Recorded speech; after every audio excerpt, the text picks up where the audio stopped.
নমস্কার। আজ বলবো বজ্রাসন কিভাবে করতে হবে। পা দুটি জোড়া অবস্থায় সোজা করে সামনের দিকে মেলে বসতে হবে। হাত দুটি শরীরের পাশে থাকবে।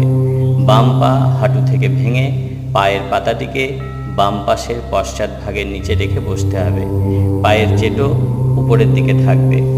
একইভাবে হাতের সাহায্যে ডান পাকে হাঁটু থেকে ভেঙে পায়ের পাতাটিকে ডান পাশের পশ্চাৎ ভাগের নিচে রেখে বসতে হবে।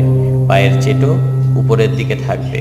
হাঁটু দুটি জোড়া থাকবে এবং বাম হাত বাম হাঁটুর উপর এবং ডান হাত ডান হাঁটুর উপরে রাখতে হবে। শির দ্বারা সোজা রেখে শ্বাস প্রশ্বাস স্বাভাবিক করে 20-30 সেকেন্ড অবস্থান করতে হবে। তারপর হাত পা শিথিল করে দুই পা সামনের দিকে প্রসারিত করে 30 সেকেন্ড বিশ্রামের পর আবার আসনটি করতে হবে। এইভাবে 3 থেকে 4 বার আসনটি করা